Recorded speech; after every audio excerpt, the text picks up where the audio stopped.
Queridos amigos, TV Mundo Maior, o programa ABC do Espiritismo, obrigado pela sua audiência, obrigado pelas mensagens que eu e o nosso querido André Luiz temos recebido pelas nossas redes sociais, seja o TikTok, seja o Facebook, seja o Instagram. Obrigado pelo seu carinho e pelas suas mensagens. Hoje estaremos estudando algumas questões do Livro dos Espíritos. O primeiro bloco nós estaremos igualdade perante o túmulo e depois no segundo bloco nós estaremos a liberdade natural, que é 2 capítulos interessantes para o nosso entendimento. Tudo bem com você, André Luiz? Tudo bem, querido Sérgio, que alegria e que honra participar do programa ABC do Espiritismo, que há mais de 10 anos está no ar pela TV Mundo Maior e pela TV A Caminho da Luz. Quantas vezes vamos fazer uma palestra e não encontramos um telespectador amigo que vem nos dar um abraço, falando que acompanha o nosso estudo, o nosso programa, e é sempre muito reconfortante, gratificante, estimulando-nos a continuar no caminho. Hoje, como meu pai anunciou, vamos ver 3 questões no primeiro bloco, no primeiro momento do programa. Estamos na parte final do capítulo 9, Lei de Igualdade, faz parte do livro 3º.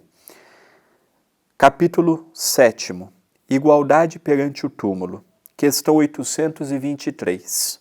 De onde vem o desejo de perpetuar a própria memória nos monumentos fúnebres? Resposta: derradeiro ato de orgulho. Então nós vemos, a questão de... Ele coloca até a questão de perpetuar, ou seja, eternizar. Quando nós fazemos aqueles túmulos gigantescos. Aqui me faz lembrar, para o meu pai continuar, o túmulo de Napoleão Bonaparte, em Paris, na França. Ele arquitetou de uma forma que você se curva para vê-lo. É um tipo de uma construção onde você vai andando em forma assim ovalada e cada andar que você está, para ver o túmulo dele, você tem que colocar a barriga mais ou menos ali naquela mureta e se curvar olhando para baixo, para nós termos uma ideia que ele tinha esse pensamento: o homem vai se curvar perante mim, perante o meu corpo. Então, quantas pessoas não pensam dessa maneira? Hoje o Espiritismo vem começar a nos trazer uma outra vertente. O corpo é apenas uma ferramenta que na grande maioria das vezes foi mal usada. Foi usada de maneira indevida, irregular. Muitas vezes nós vemos aqueles grandes monumentos no cemitério e nós vemos ali, se pudéssemos olhar, como André Luiz descreve pelas mãos de Chico Xavier, se pudéssemos descrever aquele espírito diante daquele corpo, muitas vezes pela vaidade, muitas vezes se suicidou, ligado àquele corpo, vendo os bichos comer o seu corpo. Então nós não temos que nos preocupar com essa questão do monumento, nós temos que nos preocupar com a nossa vivência aqui na Terra e como é que nós vamos chegar no mundo espiritual. O corpo é uma ferramenta. Por isso Jesus diz: do pó viestes, para o pó retornarás. A próxima pergunta, 823A. Mas a suntuosidade dos monumentos fúnebres não é, na maioria das vezes, determinada pelos parentes que desejam honrar a memória do falecido e não por este? Resposta: orgulho dos parentes que querem honrar-se a si mesmos. Oh, sim, nem sempre é pelo morto que se fazem todas essas demonstrações, mas por amor próprio, por consideração ao mundo e para exibição de riqueza.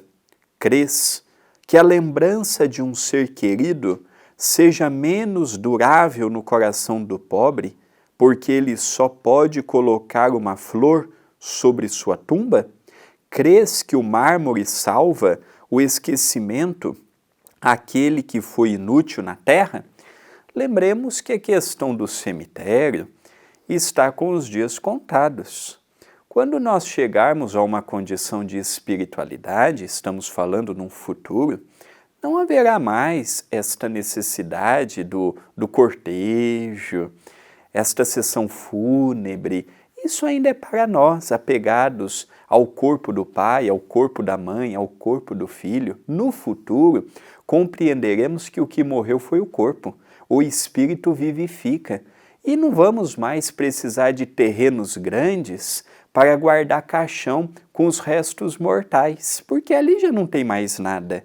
Ali está apenas o resto da matéria-prima que Deus lhe emprestou. Então nós vemos, o que fica patente é o que Ele fez de bom. Agora, um esclarecimento que nós podemos dar sempre às pessoas leigas que não conhecem o Espiritismo. Para estarmos em contato com o pai que faleceu, com a mãe que faleceu, com o filho que faleceu, nós não precisamos ir no cemitério. Nós podemos fazer todos os dias na nossa casa, ao elevarmos um pensamento de caridade, de carinho, àqueles que nos deu a vida, que nos criou, que nos deu uma faculdade, que nos deu o norte moral. Nós podemos fazer isso da nossa casa e não ter necessidade de ir no cemitério. São 3 perguntas totalmente diferentes uma da outra. A primeira são aquelas pessoas que levantam ali grandes monstruosidades de construção de mármores e tudo mais no cemitério para colocar o seu corpo e o corpo dos seus familiares. Então nós vemos que isso aqui é o orgulho. Essa pergunta já é diferente. Ele pergunta, e aqueles que fazem para os seus familiares, não é? Pessoas que têm condições, o pai e a mãe já faleceram, a pessoa diz, eu vou fazer um túmulo muito bonito, onde está o meu pai, onde está minha mãe. Ele diz que é o quê? Amor próprio. Isso é outra coisa também que atrapalha muito os espíritos, não é? E agora nós vamos ver uma outra pergunta que foge um pouquinho dessas duas. E o André vai projetar a pergunta para nós nesse momento. Questão 824. Reprovais de maneira absoluta as pompas fúnebres? Resposta: não. Quando homenageiam a memória de um homem de bem, são justas e de bom exemplo. Então aqui, antes do André ler um pensamento de Kardec, nós vamos fechar esses 3 pontos que eu acabei de dizer. Porque agora ele pergunta se também seria reprovável, não é? De maneira absoluta as pompas fúnebres. Por exemplo, eu tive a oportunidade de ir no enterro de Francisco Cândido Xavier, no seu funeral, e foi, logicamente, com pompas fúnebres. Por quê? Porque chegou a ter mais de 200 mil pessoas que passaram pelo velório de Chico Xavier, uma estimativa da Polícia Militar de Minas Gerais. Um outro aspecto, Chico foi enterrado no cemitério São João Batista.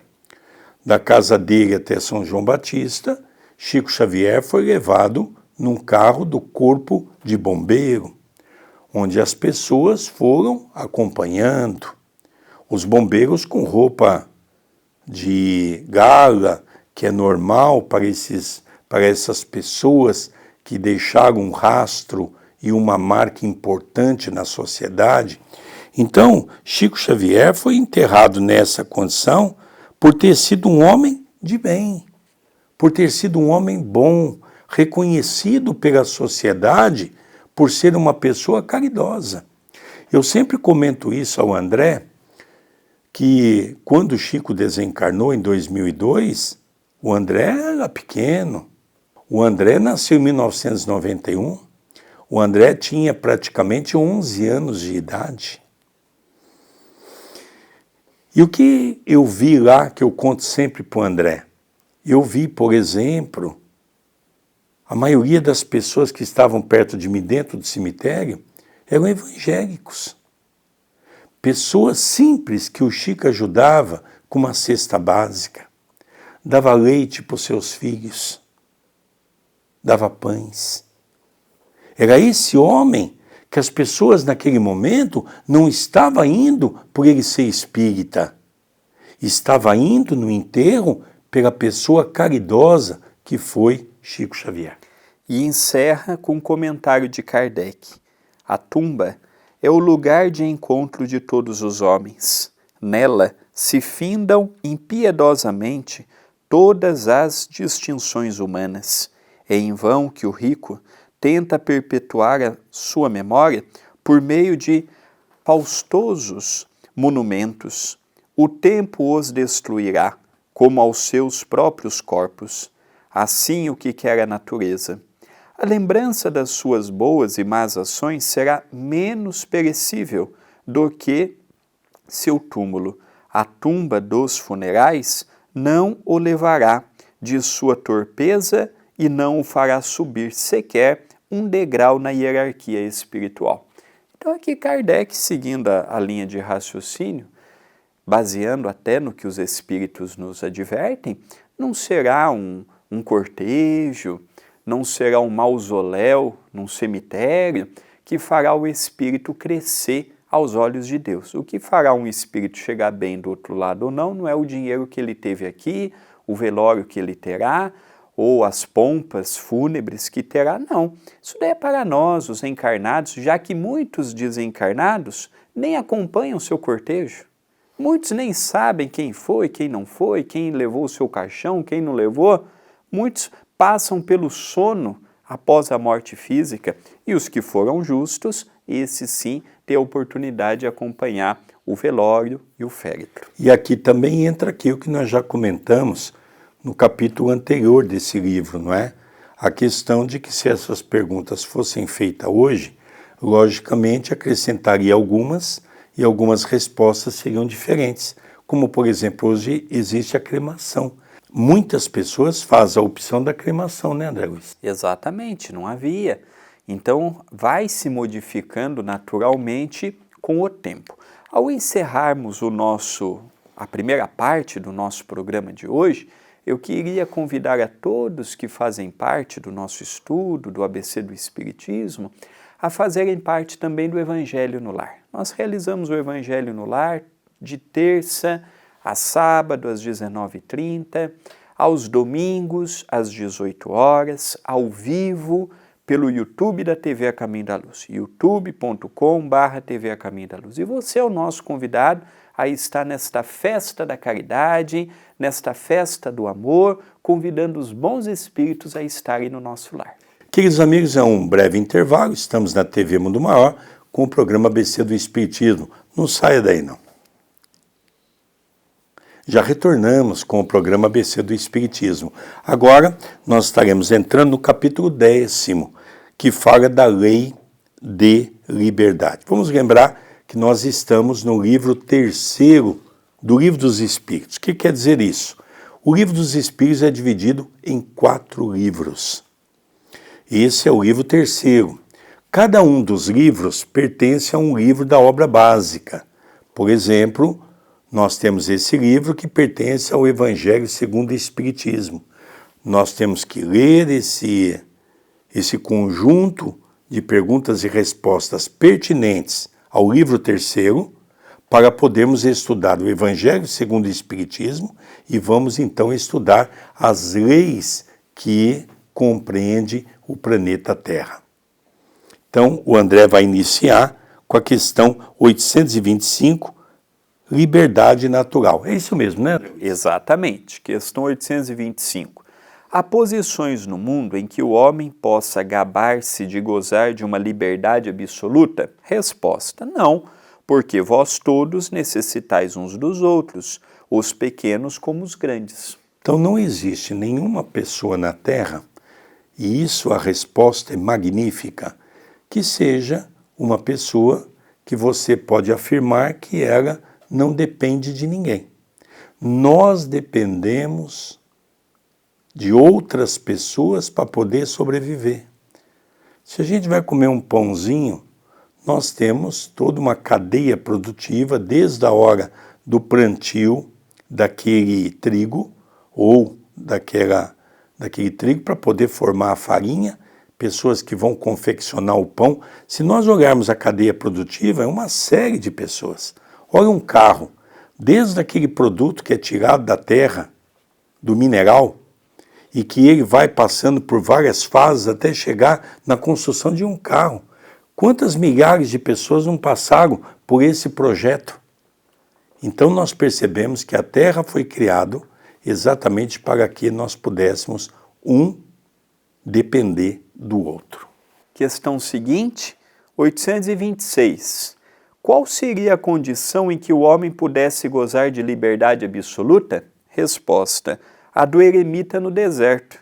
Desde que haja dois homens juntos, há direitos a respeitar, e não terão eles, portanto, liberdade absoluta. Então é o eremita. Porém, Kardec também pergunta, e a pessoa que se isola? Esse não está evoluindo. Interessante, né? Nós precisamos explicar ao nosso querido telespectador que o eremita é aquele praticamente andarilho que vive sozinho no deserto. A partir do momento que já tem duas pessoas, um depende do outro. Sim, não digo depender simplesmente, mas já entra na vida em sociedade, com as suas regras, com as suas partilhas, com os seus direitos, com os seus deveres. Enquanto nós estamos num mundo primitivo e de provas e expiações, o direito e o dever ainda é meio bagunçado.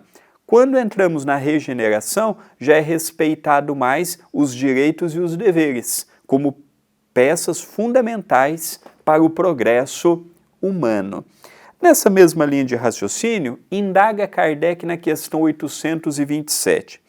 A obrigação de respeitar os direitos alheios tira ao homem o direito de se pertencer a si mesmo? Resposta: absolutamente, pois esse é o direito que lhe vem da natureza. Então é uma pergunta muito interessante, não é? Se nós temos que nos anular perante uma sociedade. Não, de maneira alguma. Nós temos que ser nós mesmos, entendendo do respeito ao próximo. Eu sempre tenho o hábito de citar a questão dos 10 mandamentos, que era um contexto assinalado por Moisés e que durante muito tempo foi seguido pelo povo judeu e até hoje no movimento cristão também se admite os 10 mandamentos, onde Jesus resume os 10 mandamentos em apenas 2, amarás a teu Deus de todo o seu coração, de toda a sua alma e de todo o seu entendimento, e amarás a seu próximo como a si mesmo. Mas há um fato interessante. Se nós tivermos os 10 mandamentos, ele pode ser substituído perfeitamente por qualquer lei de um país. Nós poderíamos simplificar uma lei de um país quando nós passarmos a entender os 10 mandamentos. Quando eu passo a respeitar a individualidade do próximo, e quando eu passo a respeitar o próximo dentro dos seus direitos e obrigações, eu passo também a viver uma vida melhor. Porque os 3 primeiros mandamentos é referente ao amor a Deus. As outras 7, não roubarás, não matarás, não cobiçarás a mulher do teu próximo, não cobiçarás os bens do seu próximo, amarás a teu pai e a tua mãe.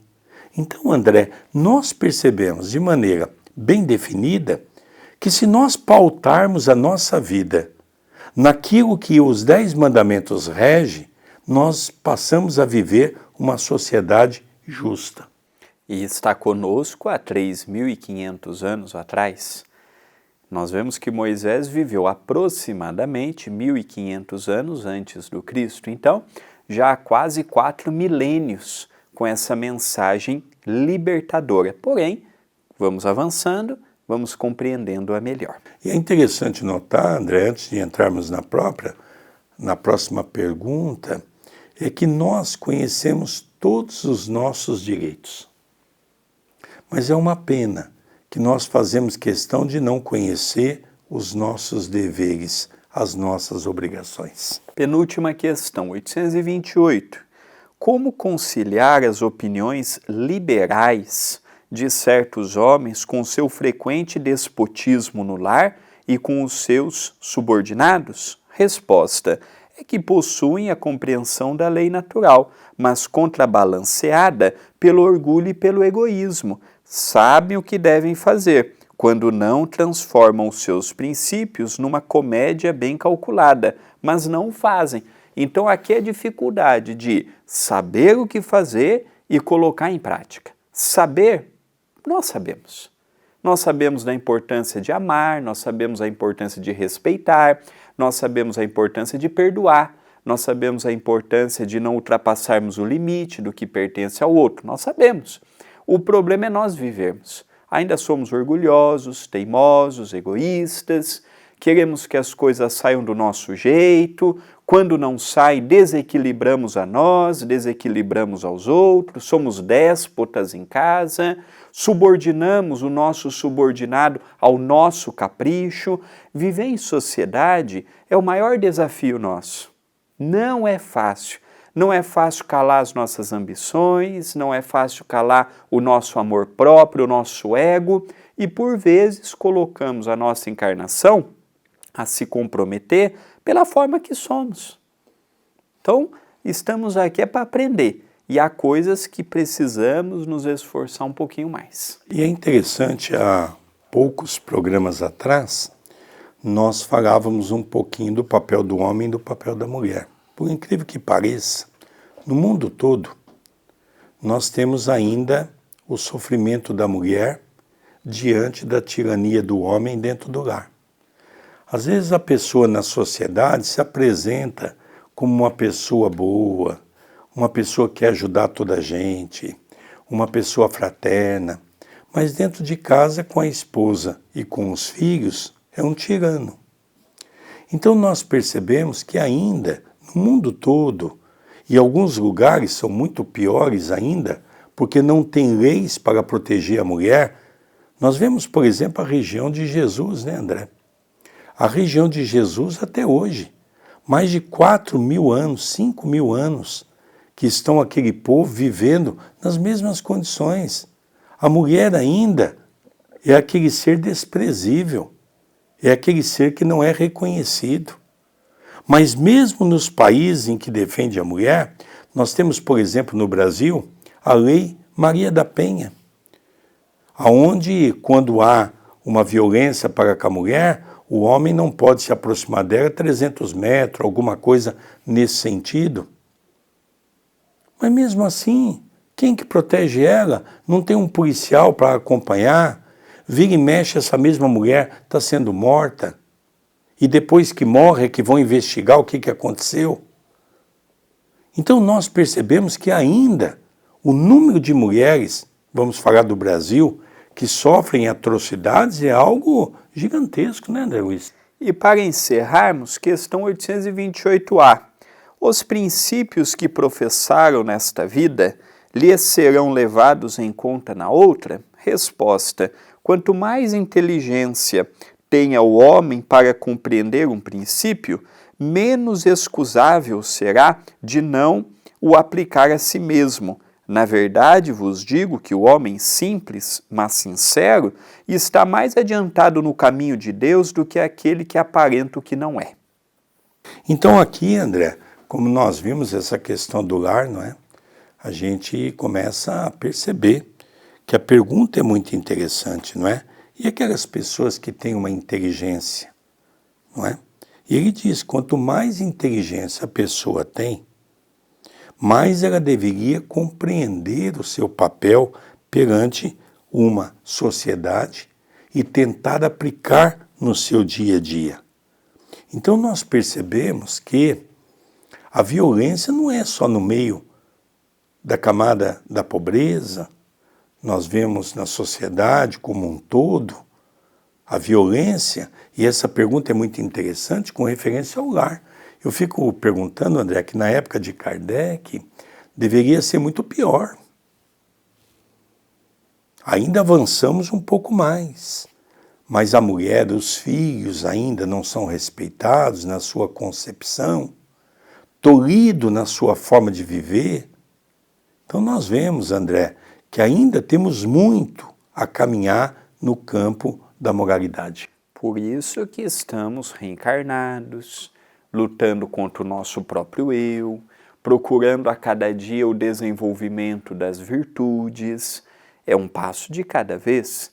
Nós não vamos sair da animalidade para a angelitude num passe de mágicas. É um passo de cada vez. Eu gostaria de aproveitar o tempo que estamos tendo aqui no canal da TV Mundo Maior, da TV A Caminho da Luz, para falar da nossa loja virtual, como você está vendo aí na telinha, lojacaminhodaluz.com.br. Lá você vai poder encontrar, por exemplo, a trilogia de Jerônimo Mendonça, o livro Trabalhadores Invisíveis, A Almenária do Amor, em outras dimensões espirituais, outros livros de minha autoria, o livro de meu pai, de outros autores.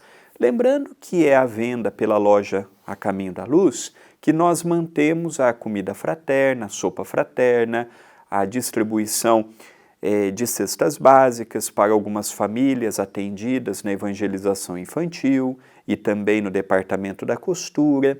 Então entre na loja virtual, conheça os livros e adquira os seus exemplares. lojaAcaminhodaluz.com.br. Queridos amigos, nós vamos encerrando o programa ABC do Espiritismo. A nossa mais pura gratidão pelo seu carinho, tanto para comigo quanto para o nosso querido André Luiz. Obrigado pelas mensagens que nós temos recebido nas nossas redes sociais. Um beijo no coração de todos e até o próximo programa. Até o próximo programa.